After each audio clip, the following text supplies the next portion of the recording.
Sallallahu alaihi wasallam.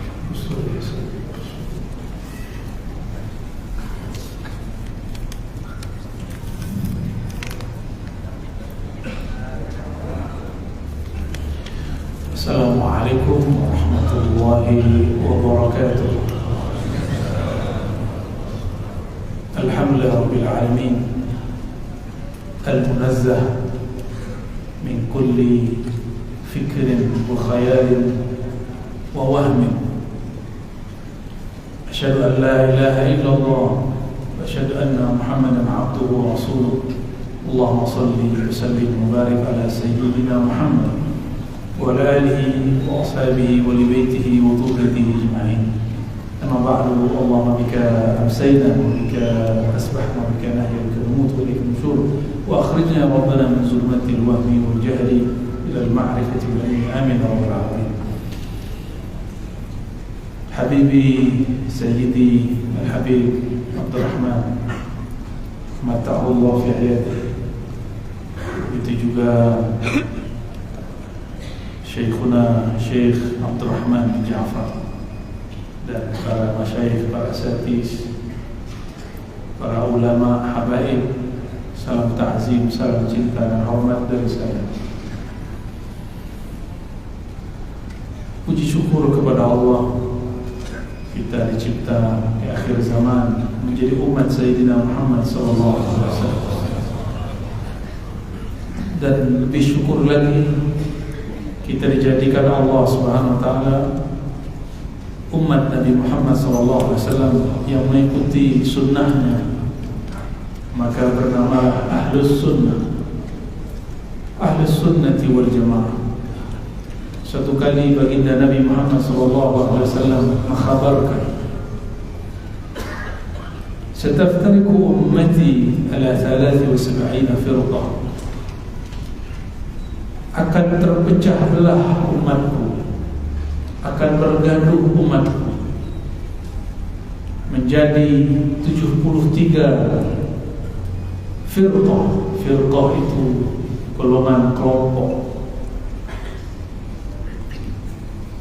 Semuanya kulluhum finnar illa firqah wahidah. Semuanya dikhabarkan akan singgah dahulu, memasuki nerakanya, kecuali satu firqah.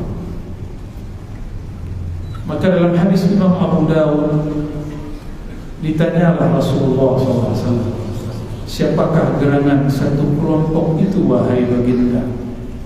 Apa jawaban beliau? Al-jamaah, yaitu kelompok yang mereka berjamaah, bukan pengajian yang diberi nama jamaah.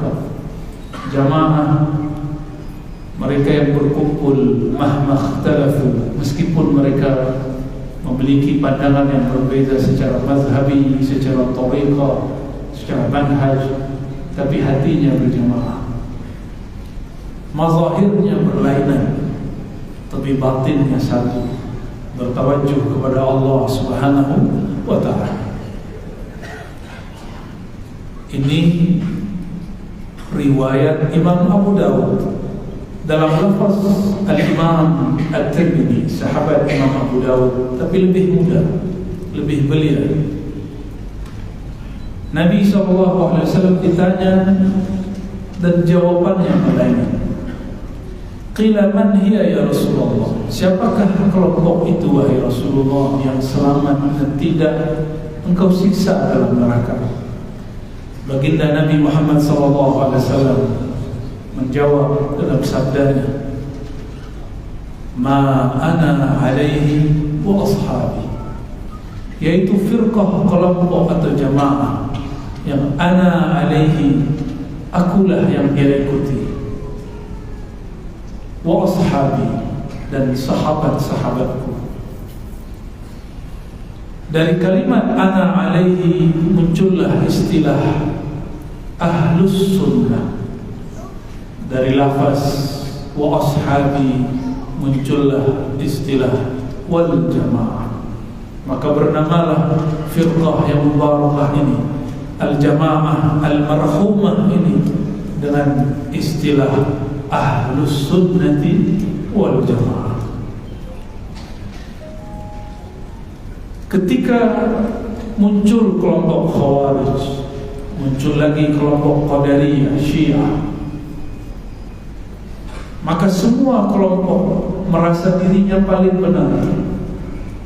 Lalu mereka menyebutkan riwayat kalam-kalam dari baginda Nabi Muhammad SAW, tapi tidak mempunyai isnad, sanad, riwayat silsilah yang sahih. Sampailah di akhir abad pertama dan awal abad kedua, berkatalah Al-Imam Al-Hafiz Muhammad ibn Sirin yang wafatnya tahun 110 Hijriah, yang bertemu belasan sahabat Nabi. Apa kata beliau?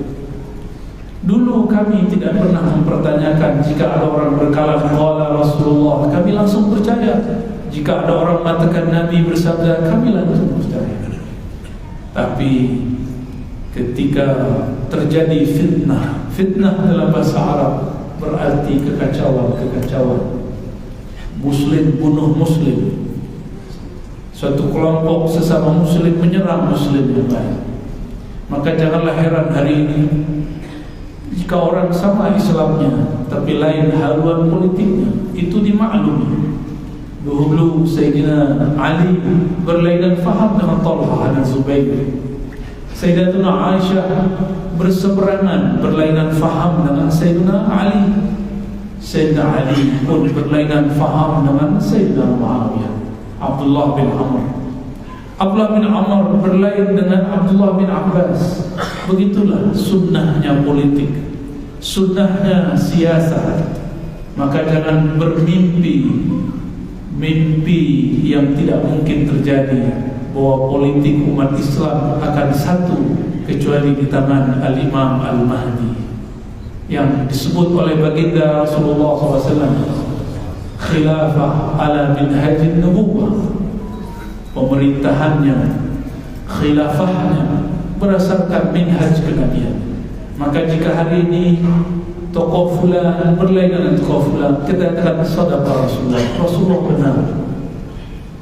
Jangan kemudian kita katakan kenapa orang Islam begini, kenapa orang Islam begini. Bila hendak bersatu, tidak mungkin bersatu. Kita hanya mampu mengislah. Maka para habib, para masyayikh, para mursyid, para dai, tugas kita mengislah, bukan mempersatukan. Siapa yang sanggup mempersatukan? Sekelas Sayyidina Ali tidak sanggup mempersatukan. Sekelas Sayyidatuna Aisyah terjebak juga di dalam perdebatan dan perperangan. Apalagi orang-orang lemah iman seperti kita ini. Sahabat-sahabatku yang memuliakan Allah. Lalu kata Ibnu Sirin, ketika terjadi fitnah, zaharatil fitnah, maka kami bertanya kepada setiap orang yang mengaku ini kalam Nabi, ini ajaran Nabi, inilah sunnah, ini kalam Allah, kalam Rasulullah. Apa kata kami? Sammu lana rijalakum, sebutkan gurumu siapa. Dari kalam Ibnu Sirin ini, Al-Imam Abdullah ibn Mubarak, sahabat karib daripada Imam Malik yang wafat tahun 181 Hijriah. Sedangkan Imam Malik wafat tahun 179 Hijriah. Imam Malik dikenal sebagai orang yang pertama kali mengumpulkan kitab yang sahih sebelum ada Bukhari. Sedangkan Ibn Mubarak adalah imam yang dia ahli mazhab tapi cenderung kepada ilmu kezuhudan.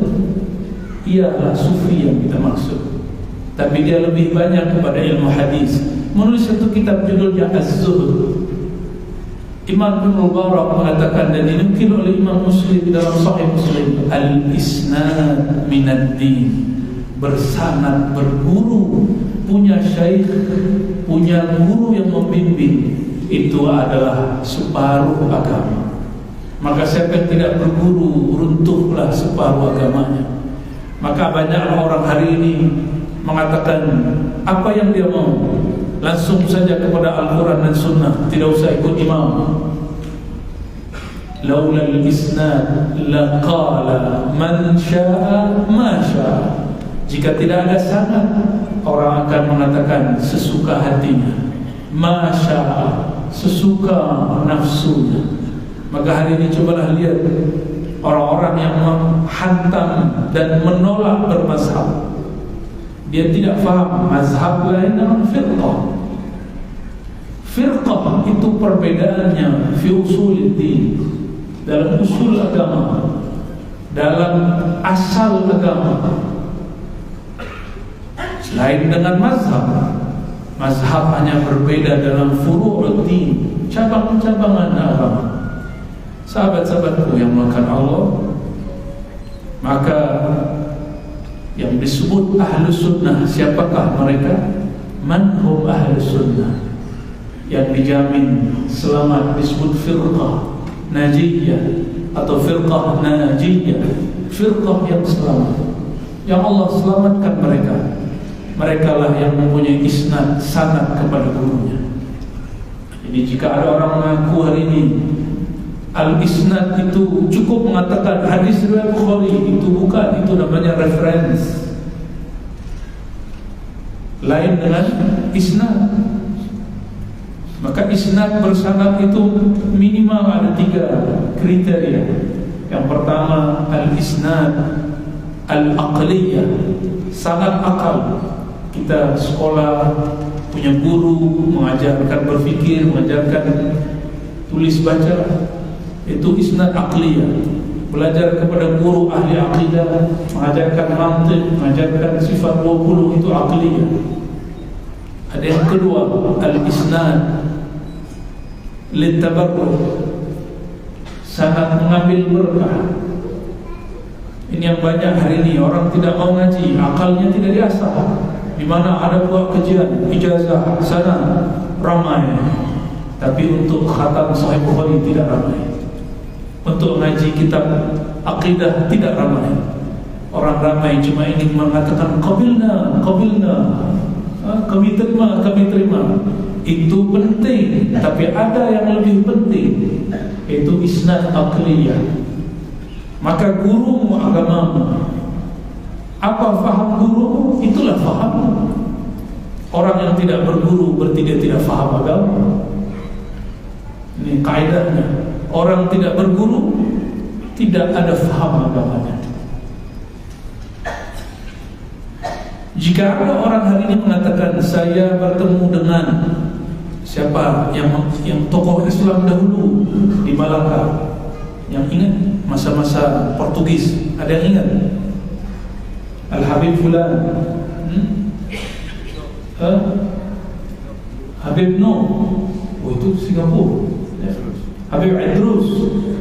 Ada orang hari ini mengatakan saya tidak ikut Ustaz Habib, saya tidak ikut Habib Abdul Rahman, Syekh Abdul Rahman, saya langsung kepada ajaran Habib Idrus. Percaya? Percaya? Saya tak percaya. Tanya dulu, siapa gurumu yang menghubungkan engkau dengan Habib Idrus? Ada orang mengaku saya suriat Nabi. Kita tanya, kamu fahamnya apa?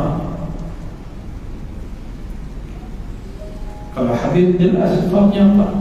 Tertulis dalam Rabitah, ada rekodnya, bahkan ada sertifikatnya.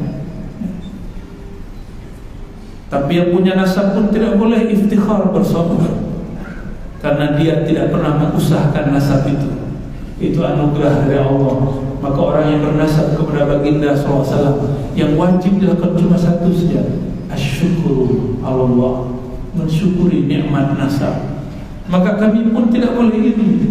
Kami hanya ghibtah, iri yang positif. Seandainya di darah kami ada darah baginda Nabi Muhammad SAW, tapi kita terhibur. Imam As-Subki mengatakan, Allahumma salli ala Sayyidina Muhammad wa ala alu Muhammad. Famili keluarga Sayyidina Muhammad ada 2. Keluarga nasabi, ada keluarga sanadi. Keluarga nasabi ada famnya, Al-Habsyi, Idrus, Sagaf, Al-Haddad, sebanyak lagi. Dan negeri kita sekarang alhamdulillah diberkahi dengan banyaknya itu. Bahkan di Sumatera ada wilayah Jambi, Riau, itu ada kampung dia tidak tahu kalau dia suriat Rasulullah, tapi itu kampung, wajahnya seperti Habib semua, mancungnya ke depan, hidungnya lebih maju kalau kita ke dalam ya. Mereka punya lihyah khas seperti orang-orang Arab kebanyakan, lain dengan kita. Tapi mereka tidak sadar. Setelah kita lihat nama belakangnya Segaf, kita tidak tahu Segaf itu siapa. Kawan kita berdakwah ke daerah Brazil, ada namanya Ahmad Al-Haddad, tapi dia tidak tahu kalau dia seorang zuriat Nabi, karena agamanya bukan Muslim, bukan Islam. Hari ini banyak. Orang-orang yang mengaku saya zuriat Nabi, tunjukkan fammu. Fam itu setara dengan mazhab Al-Habsyi, setara dengan Syafi'i. Maka jika orang mengatakan saya dalam syariat mengikuti Nabi SAW, apa buktinya? Dia harus tunjukkan saya bermazhab Syafi'i, karena Syafi'i itu fam, suku famnya orang berfikir. Itulah sanad kita. Dalam akidah, semua orang mengaku ahli sunnah, tapi dia tidak punya isnad kepada Rasulullah SAW. Kita punya sanad kepada Rasulullah SAW. Sanadnya melalui Al-Imam Abul Hasan Al-Ash'ari. Ada orang-orang yang jahil dan jahilnya murakkab mengatakan Syafi'i tidak ikut Ash'ari. Ya akhi, ente tahu kapan Imam Ash'ari lahir? Ente tahu kapan Imam Syafi'i lahir? Imam Syafi'i lahir 150 Hijriah, wafat 204. Imam Ash'ari setelah itu, wafatnya tahun 324 Hijriah. Lahirnya diperdebatkan antara 255 sampai 60. Maka tidak mungkin Imam Syafi'i ikut Ash'ari. Yang mungkin Imam Ash'ari ikut Syafi'i. Terhubungkah beliau? Terhubung melalui beberapa masyayikh, karena Imam Ash'ari bermazhab fiqih Syafi'i. Dalam kitab Imam Ibn Asakir disebutkan silsilah sanad Imam Ash'ari kepada Imam Syafi'i, bahkan kepada baginda Nabi Muhammad SAW. Begitu juga orang mengatakan saya ini bertasawuf tapi tidak mau bertariqah. Itu sama dengan mengatakan saya ini Habib Sayyid tapi tidak punya faham, tidak ada nasabnya. Apalagi ada yang mengatakan saya ini mursyid tariqah tapi tariqahnya langsung. Ada betul sanad namanya sanad ruhiyah, disebut Uwaisiyah, seperti Sayyidina Uwais. Secara fisik tidak bertemu Rasulullah, tapi secara rohani bertemu Rasulullah SAW. Di mana dia sadar? Di saat dia hendak pergi haji, semua bekalannya sudah dia siapkan, kendaraannya juga sudah siap, semuanya sudah lengkap. Dia hendak berangkat, menaiki kendaraannya, tiba-tiba ibunya memanggil, wahai Uwais, jika engkau berhaji, ibundamu dengan siapa? Dia dengar bukan ibunya, tapi yang dia dengar Rasulullah berkata, fafihima fajahid. Rasulullah pernah berkata terhadap ibundamu, ayah bundamu, maka berjihadlah. Maka setiap kali dia ihsan mengabdi kepada ayah bundanya, pada saat itu adalah ibunya, maka dia menyaksikan nur Sayyidina Muhammad SAW. Karena orang tua, ayah bunda disebut di Quran sebagai wasiyatullah, wa wasainal insana biwalidayhi ihsana. Dan ini diulang beberapa kali dalam Al-Quran. Allah tidak pernah sebutkan wasiat sehebat ini. Tuan-tuan, jika kita punya orang tua, ayahanda, lalu ayah kita mengatakan, aku wasiatkan kamu, ku tanam jasad ayahmu nanti setelah pas wafat di tempat ini, tempat itu, lalu kita tidak lakukan, apa perasaannya? Merasa bersalah, pasti merasa bersalah. Sekarang yang berwasiat Rabbul Alamin, Allah Subhanahu Wa Taala, aku wasiatkan kalian agar ihsan terhadap orang tua.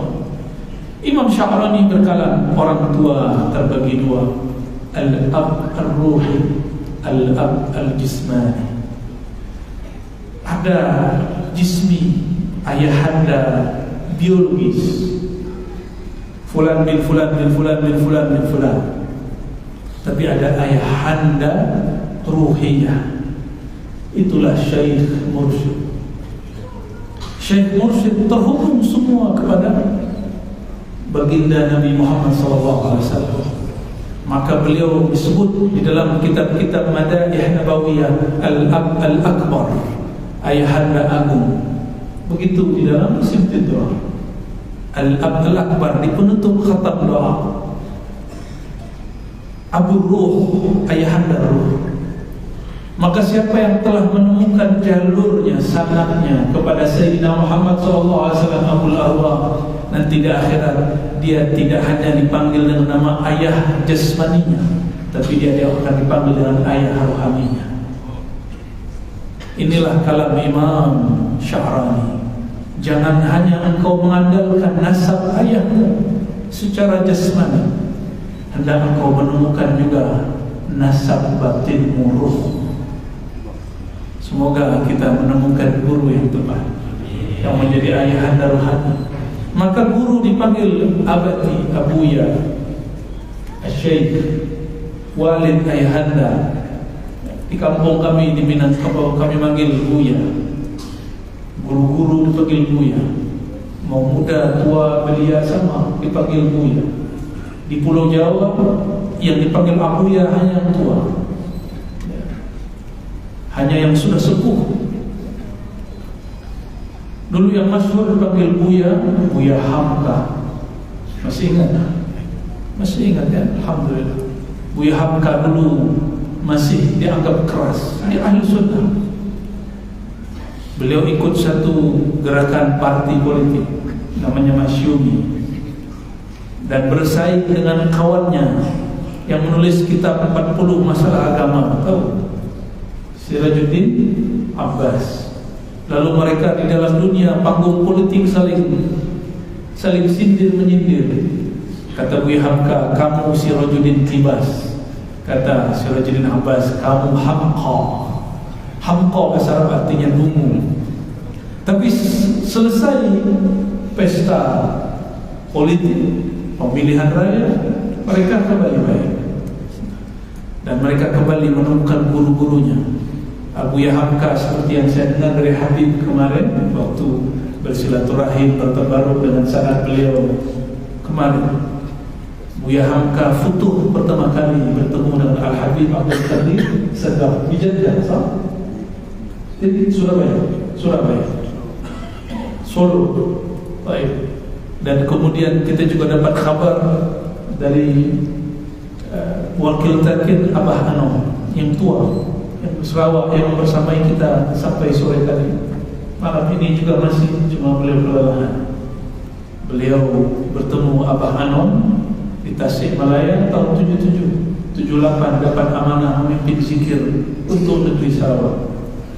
Beliau mengkhabarkan bahwa Buya Hamka dulu ada di hadapan saya. Saya melihat beliau diajak oleh Abah Anom masuk ke ruangan, masuk ke kamar, lalu ditalkin zikir. Wallahu a'lam seperti apa terjadi, karena itu khas antara beliau dan Abah. Azan? Belum azan.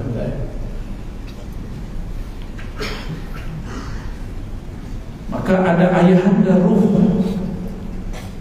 guru mursyid, ada ayahanda jasmani. Itulah ayah bapak ibu kita yang melahirkan kita. Tuan-tuan yang bukan Allah. Maka jika kita mengaku saya ahlu sunnah, buktikan siapa guru.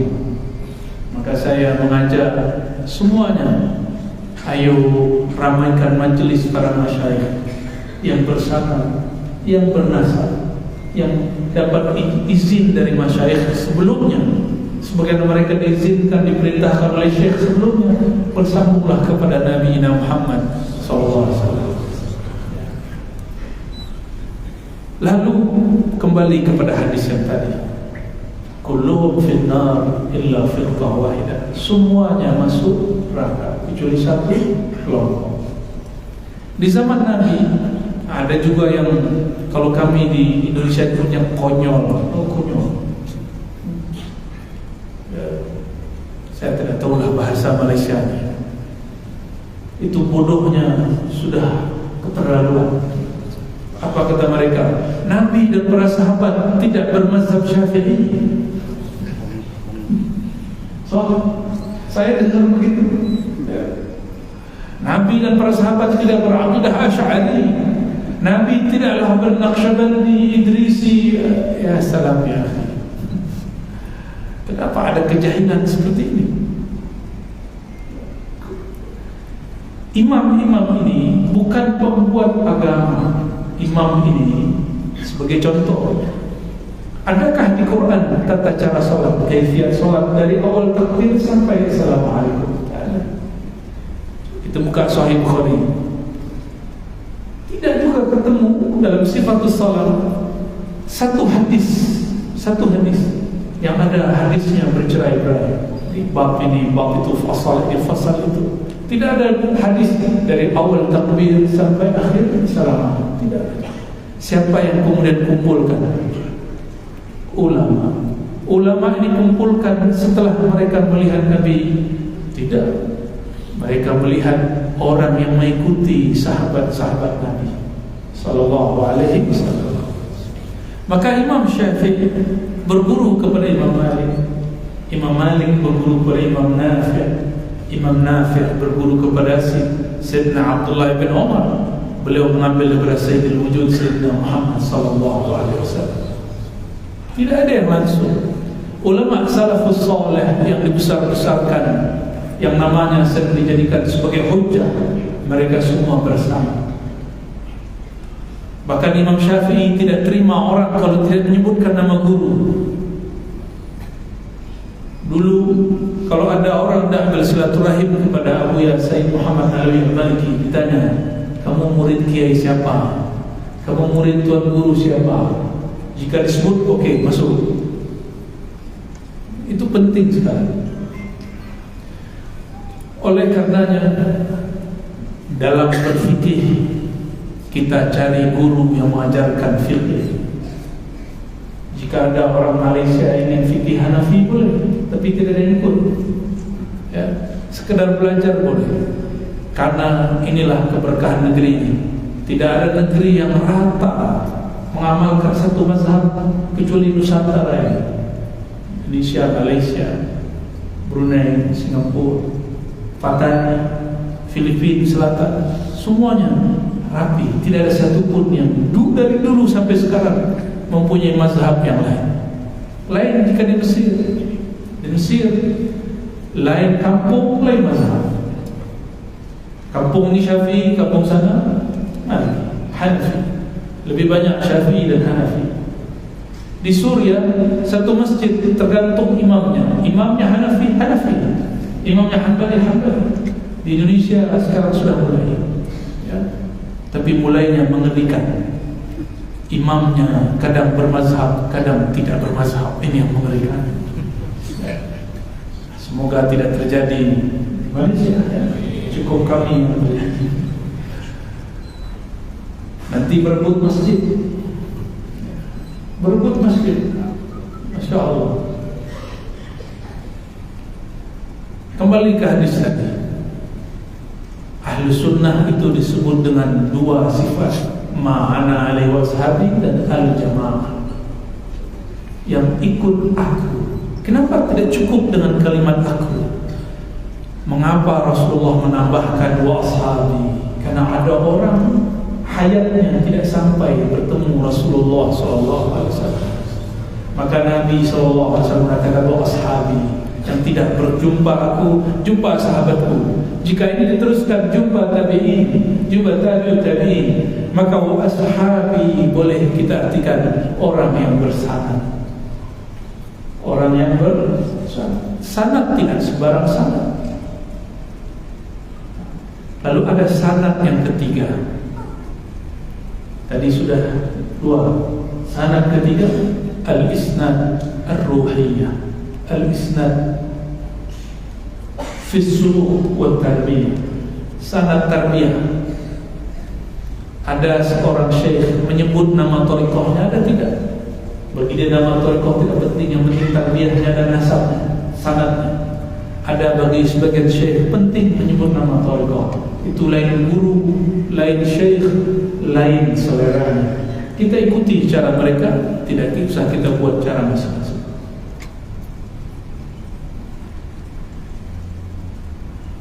Karena ahlus sunnah itu banyak, ada fikih, ada aqidah, ada tasawuf. Mau dibentangkan bagian yang mana? Mau fikih, aqidah atau tasawuf? Tasawuf. Yang mana ini? Aqidah. Kita ikut Habib. Aqidah, ya. Al-Imam Abu Hasan Al-Ash'ari, dia punya ayah namanya Syekh Ismail. Namun Syekh Ismail ditufiya wa huwa saghir. Ayahandanya wafat, sedangkan Imam Ash'ari masihlah kecil, masihlah budak belia. Lalu ibundanya dilamar di khitbah oleh seorang ulama yang masyhur, tapi ternyata bukan ahli sunnah. Namanya Abu Ali Al-Jubbai. Abu Ali Al-Jubbai. Abu Ali Al-Jubbai sudah punya anak juga yang belia, namanya Abu Hashim, tapi bukan Hashim, ya. Abu Hashim Al-Jubbai bin Ali Al-Jubbai. Disebut kelompoknya nanti Bahsyamiyah, karena dia pun menyesatkan ayahnya. Dia katakan ayahandaku sesat, ya, Mu'tazilah. Disebut kelompoknya Mu'tazilah. Al-Imam Abul Hasan Ash'ari muda, dia berguru kepada ayah sambungnya, ayah tiri. Sebutnya apa di sini? Ayah tiri.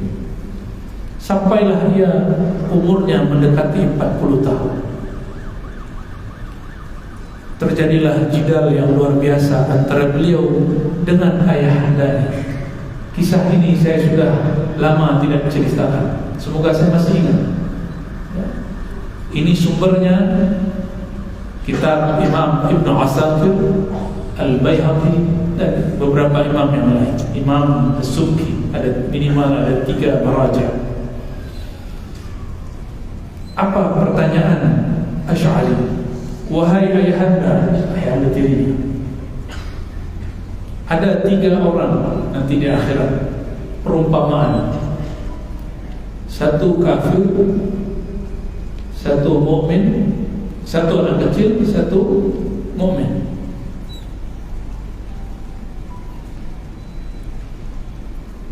Tapi yang mukmin ini dimatikan semasa dia masih kecil. Mukmin pertama. Mukmin yang kedua yang besar, dia dimatikan setelah dia tua. Jadi anak kecil itu mukmin, yang kedua, yang ketiga itu mukmin. Kafir, anak kecil mukmin, dan yang ketiga orang dewasa mukmin. Orang kafir di manakah tempatnya? Anak kecil di manakah tempatnya? Surga neraka? Orang dewasa di manakah tempatnya? Abu Ali Al-Jubbai tersenyum dan menjawab, mudah sekali wahai ananda. Orang kafir masuk neraka, anak kecil di mana anak kecil? Masuk surga, tapi surga yang rendah. Sedangkan yang tua masuk surga yang tinggi. Lalu anak kecil dia protes. Kau protes? Inkar. Ya Rabb, kata Imam Ash'ari, wahai Tuan Guru ayahanda, bagaimana nanti jika anak kecil, ya, anak kecil kata orang Makkah, kecil, oh kampung saya kecil, sama lah, kecil ni, budak belia ini bertanya, ya Rabb, kenapa engkau tempatkan aku di tempat yang rendah? Ya, engkau wafat belum punya amal. Ya Rabb, kata yang kecil ini, kenapa engkau matikan aku sedari masih kecil? Allah, kata Abu Al-Jubbai mengandai-andai, Allah akan menjawab, jika engkau nanti tua, engkau mati kafir. Mendengar seperti itu, Asy'ari girang, dia bukan main bahagia. Dia katakan, wahai ayahanda, jika anak kecil dimatikan sedari kecil karena khawatir dia besarnya mati kafir, yang kafir akan ingkar. Dia bertanya, wahai Tuhan, kenapa engkau tidak matikan aku sedari aku masih kecil, supaya aku tidak masuk neraka walaupun hanya surga yang kelas ekonomi. Disitulah ayahanda tirinya mulai tidak bisa menjawab, tidak bisa jawab. Akhirnya Abul Hasan Asy'ari berdiri. Orang dahulu pakai kemeja, pakai sarung, lalu pakai jubah, seperti biasanya Habibna pakai di majelis. Juga Habib Omar pakai di majelis. Seperti beliau juga nih. Ada, maaf Syekh, ini jubah luar, ada jubah dalam. Jubah luarnya dia tarik, dia lepas, lalu dia lempar. Dia katakan, sebagaimana aku armi hadhil jubbah, sebagaimana aku melempar, membuang jubah ini, begitu juga aku membuang pahaman ayahanda tiriku. Lewat jidal. Maka mulailah dia tulis risalah, Araddu al-Jubai, Araddu ala akhihi Abi Hashim, Araddu. Maka kitabnya lebih dari 100 judulnya, Araddu ala, kritik terhadap, ingkar terhadap, meluruskan pandangan fulan. Itulah Imam Asy'ari. Maka beliau disebutlah Imam Sunnah Qami'ul Bid'ah. Kita skip beliau sejenak, kita loncat ke zaman Imam ahli hadis yang berikutnya. Suatu masa Imam ahli hadis namanya Daruqutni. Imam Ad-Daruqutni, pernah dengar Daruqutni? Imam Daruqutni ini imam yang selevel Bukhari, tapi dia tidak semasa. Imam Bukhari sudah wafat, dia baru lahir. Silakan guru. Alhamdulillah, ini beliau wakil talqin Abahan, umurnya 91 tahun, dari Sarawak ya. Insyaallah.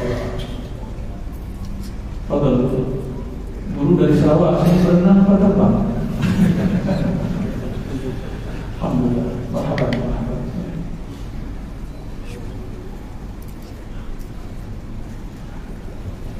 Sudah azan?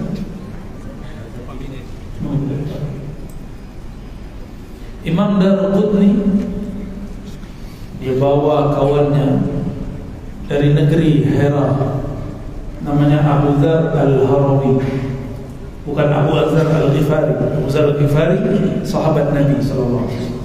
Namanya siapa? Abu Dzar Al-Harawi. Sekarang kota ini Hira itu masuk kepada negeri Afghanistan. Wajahnya mirip dengan sahabat kita ini, orang Afghanistan. Pakistan atau Afghanistan itu India, banyak lihyahnya. Wajahnya Abu Dzar Al-Harawi ini mirip dengan beliau. InsyaAllah berserban indah sekali. Dia berangkat ke kota Baghdad, dari Hira ke Baghdad sebulan, 30 hari lebih kurang. Abu Dzar Al-Harawi penghafal Sahih Bukhari. Dialah periwayat mutlak Sahih Bukhari di masanya. Bertemu kawannya Daruqutni, pengkritik Sahih Bukhari, yang mengkritisi Sahih Bukhari namanya Ad-Daruqutni. Apa kata Daruqutni?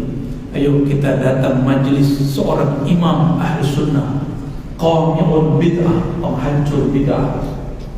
Masuklah masjid, ada seorang syekh imam, haibahnya luar biasa, tuahnya membahana. Selesai ngaji, diajak lagi Al-Harawi keluar. Bertanyalah Al-Harawi kepada Daruqutni, siapakah yang di dalam tadi?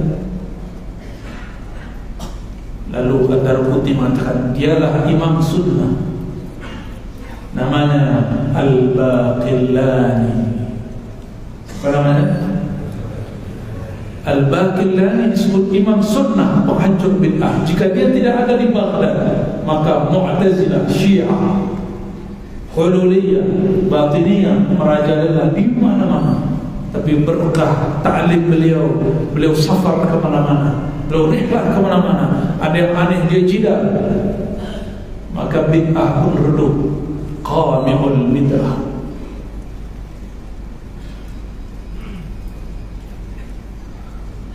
Apa kata Imam Rawi? Besok bawa lagi saya ngaji.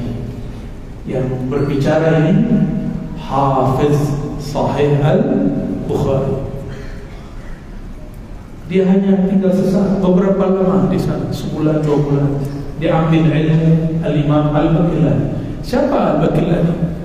Baqillani ini bertemu Imam Ibn Mujahid, murid Asy'ari, bertemu Imam Al-Bahili, murid Asy'ari. Jadi dia dan Asy'ari hanya satu orang. Baqillani ambil dari Bahili, Bahili dari Asy'ari, Baqillani dari Ibn Mujahid, Ibn Mujahid dari Asy'ari. Rahmatullah alaihim ajma'in. Imam ini disebut imam apa? Sunnah. Siapa yang memberi gelar? Ahli hadis.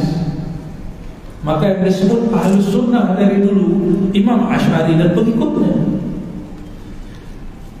Setelah khatam, selepas ia puas dengan ilmu Al-Baqillani, dia minta izin dan mengatakan, wahai tuan guruku, izinkan muridmu melanjutkan safar ke Mekah, ingin berhaji dan umrah. Kita dengarkan azan. Baik.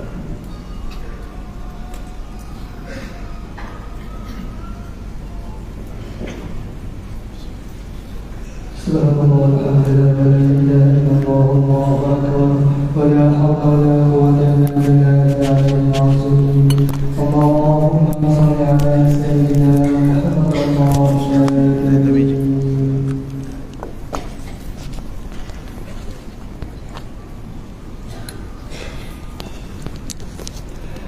Allahu akbar, Allahu akbar. Allahu Akbar,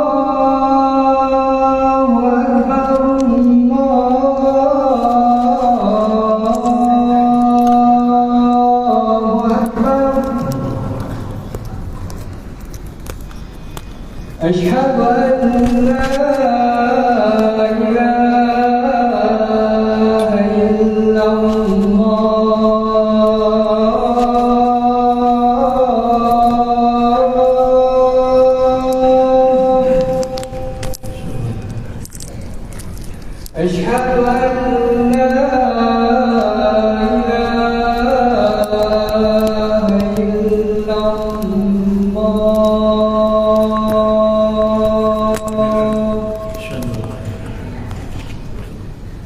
Asyhadu anna Muhammadar Rasulullah.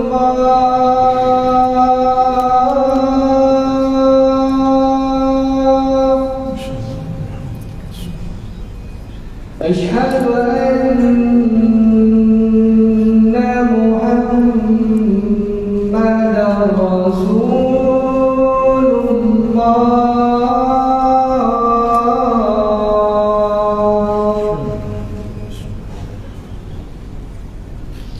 Hayya 'alas salat.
wassalamu alaika ya sayyidi ya Rasulullah. Terakhir tadi sampai mana? Imam siapa? Imam Daruqutni dan Imam Abu Dzar Al-Harawi. Imam Daruqutni imam ahli hadis yang pertama kali secara ilmiah dan lengkap mengkritisi Sahih Bukhari. Tetapi kritiknya tidak ada efeknya, tidak berdampak kepada umat Islam kecuali kepada ahli hadis semata. Sedangkan Abu Dzar Al-Harawi penghafaz Sahih Al-Bukhari. Mereka sama-sama hafal Sahih Bukhari. Abu Dzar Al-Harawi kemudian minta izin kepada gurunya Al-Baqillani, lalu dia berangkat mengarah ke Mekah.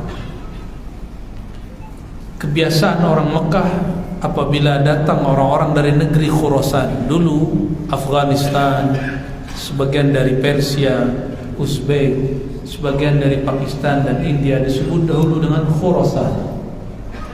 Bagian timur daripada Irak disebut dengan Khurasan, negeri Khurasan. Apabila ada orang-orang dari Khurasan, maka jika dia bersanad, dia nanti akan diberikan manzilah, tempat posisi, kursi khas untuk mengajar di Masjidil Haram. Maka beliau duduklah di Masjidil Haram beberapa bulan dan menjadi tamu agung mengajarkan Sahih Bukhari, karena ahli Makkah sibuk mengurus tawaf, mengurus haji umrah. Maka yang hafal Sahih Bukhari sudah jarang. Beliau lah yang bawa Sahih Bukhari ke Makkah. Maka banyaklah orang-orang yang datang ke Makkah. Mereka berhaji berumrah tidak seperti hari ini. Kita hal haji umrah hanya sebulan, hanya 40 hari, 50 hari, tidak lebih dari 2-3 bulan. Tapi orang dahulu berbulan-bulan, bertahun-tahun sakin di Makkah. Mereka duduk di Makkah, mujawir di Makkah, tinggal sementara di Makkah. Beliau mengajarlah umat.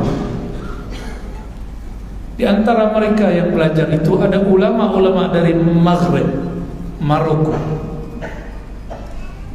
Mereka bawalah sanad hadis, mereka salin hadis dari mulut Al-Harawi, mereka bawalah itu ke Maghrib. Sampai hari ini salinan itu masih ada di Maghrib. Beliaulah dan murid-muridnya yang menjadikan Maghrib menjadi pusat Ahlus Sunnah wal Jamaah dengan manhaj Imam Abul Hasan Al-Asy'ari. Makanya pembenci Ahlus Sunnah mengatakan wailul lil Abi Dzar Al-Harawi, celakalah Abu Dzar Al-Harawi. Bahkan beberapa kelompok Mujassimah mengatakan la'natullah alaika ya Abu Dzar Al-Harawi, terlaknatlah engkau wahai Abu Dzar Al-Harawi, karena engkaulah orang-orang Maghrib berakidah Ahlus Sunnah Asy'ari. Mereka maunya mereka jadi mujassim, menjisimkan Allah, meyakini Allah beranggota tubuh seperti makhluk. Sampai hari ini. Makanya di Maghrib, kalau pelajar-pelajar hendak mau mendalami ilmu akidah, bolehlah ke Maghrib. Ya. Di sana masih banyak ulama-ulama, ada Syekh Ar-Raisuni. Bahkan Maghrib itu dulu tidak hanya Maroko hari ini, juga Mauritania itu dulu dimasukkan. Tunis ada Zaituna, itu dulu disebut dengan Maghrib. Semuanya mendeklarasikan, mengatakan kami berakidah Ahlus Sunnah dengan manhaj Imam Abul Hasan Al-Asy'ari. Mereka lah yang kemudian menghidupkan nahdah akidah. Maka muncullah hari ini ada namanya Maqasidi, pernah dengar ya? Fikih Maqasidi itu asalnya dari orang-orang Asy'ariyah yang ada di Maghrib. Jangan hanya ke satu negara, dua negara. Tidak hanya ke Mesir, tidak hanya ke Yaman, tidak hanya ke Suriah. Coba lebih jauh ke sana. Dan di sana luar biasa. Sekarang kesultanannya dipimpin seorang syarif, zuriat Sayyidina Al-Hasan. Dan kata guru dari orang-orang kami di Pulau Jawa, Syekh Bahbaimun, Pernah dengar Mbah Maimun Zubair Al-Jawi? Beliau mengatakan, tidaklah aku lihat ada kesultanan yang dipimpin oleh zuriat Sayyidina Hasan kecuali Allah kekalkan sampai saat ini. Dan itu cuma ada beberapa negara. Salah satunya Maroko. Di sana mereka berakidah Ahlussunnah. Kitab Sahih Bukhari, Muslim biasa ada orang khatam. Namun sana mazhabnya Maliki. Ilmu hadisnya pun kuat. Di sana ada negeri namanya Tonja. Dulu ada Sidi Ahmad Al-Ghumari, Sidi Abdullah Al-Ghumari, Sidi Abdul Aziz Al-Ghumari, sekarang anaknya Sidi Syekh Abdul Mun'im Al-Ghumari. Di sana juga ada imam yang mengumpulkan sholawat, dalail khairat, Imam Al-Jazuli. Bahkan Sidi Syekh Ahmad Tijani pun berkubur di sana. Ada Syekh Qattani, ahli hadis juga di sana. Maka bolehlah disebut mereka itu negeri para aulia, sedangkan Mesir negeri para anbiya. Tapi juga ada Fir'aunnya, ya. Saudaraku yang berkahi Allah, apa maksud saya mengisahkan ini? Sederhana sekali. Dahulu akidah Asy'ariyah berkembang bersamaan dengan ulama ahli hadis yang baca kitab Sahih Bukhari. Maka sayang, sungguh disayang hari ini orang berasy'ariyah hanya suka berjidal, berdebat, tapi meninggalkan kitab Sahih Bukhari, Muslim, Abu Dawud, Tirmizi. Ya. Maka kami pun mulai pelan-pelan, ya, diribat, kita buat kajian kitab, kajian hadis, kajian akidah, kajian tasawuf, semampu kami. Karena kita bukanlah orang sempurna, semampu kita. La yukallifullahu nafsan illa wus'aha. Inilah pesan yang paling penting dalam bab ini. Adapun negeri kita dulu di bawah Ahlussunnahnya oleh ulama-ulama yang dulu belajar di Haramain Makkah Madinah. Mulai dari Patani, Kelantan sampai Malaka, Johor, semua sampai ke Indonesia. Semua belajar di Makkah Madinah. Maka sanad mereka bersambung kepada Imam Qushasi, Qurani, bersambung kepada Said Ahmad Zaini Dahlan, penghantam, pengkritik aqidah Al-Wahabiyah. Makanya mereka benci sekali dengan Said Ahmad Zaini Dahlan. Beliau yang punya murid penulis kitab I'anatul Talibin dalam fiqh, namanya Bakri Syata. Dari Syekh Bakri Syata inilah beliau, keluarganya banyak pindah ke Jawa. Zuriatnya pernah pindah ke Jawa Barat. Bakri Syata ini yang punya murid Syekh Ahmad Khatib Al-Minangkawi, Syekh Fulan, Syekh Fulan, Syekh Fulan, banyak sekali. Dari mereka lah terbit kebangkitan Ahlussunnah di negeri ini. Alhamdulillahirabbil alamin. Maka kita perlulah bersyukur dan berbangga kepada Allah SWT karena berkah asanid sanad para guru, dan mereka menyebarkan fikih, akidah dan tasawuf bersamaan, tidak seperti yang dilakukan kebanyakan hari ini, memisah-pisahkannya. Semoga kebangkitan ini muncul lagi, Nahdhah Ahlussunnah wal Jamaah. Kita mintakan kepada Allah berkah Sayyidina Rasulullah, dan kita mintakan supaya guru-guru kita dikuatkan oleh Allah dalam berjuang, dan umat pun, masyarakat pun, komuniti pun, mereka mulai terbuka fikiran dan qalbunya untuk menerima ilmu-ilmu yang bersambung silsilahnya kepada Rasulullah SAW. Barangkali itu yang dapat saya sampaikan. Ini bukan kajian tasawuf, tapi kajian ilmu akidah yang diajak berfikir ini. Tapi tadi tidak berat, ya, hanya berkisah. Semoga bermanfaat, semoga tambah yakin berakidah Ahlus Sunnah wal Jamaah, manhaj Imam Abul Hasan Al-Ash'ari Abu Mansur Al-Maturidi. Ila hadrati Nabiyina Muhammad sallallahu alaihi wasallam wa ila al-Imam Malik wa Abi Hanifah wa Syafi'i wa Ahmad bin Hanbal Hanbali wa imamina Abil Hasan Al-Ash'ari Abi Mansur Al-Maturidi wa Imam Abi Dhar Al-Harawi wal Baqillani wa Darqutni wa sadatina al-awliya as-salihin wal ulama al-amilin Al-Fatihah. Ya Shiratal ladzina an'amta 'alaihim ghairil maghdubi 'alaihim waladdallin. Amin. Mohon maaf untuk tidak musafahah karena saya belum paham, bahkan belum ganti baju hari ini. Ya, mungkin langsung bil qulub, dengan hati saja. Ya. Assalamualaikum warahmatullahi wabarakatuh.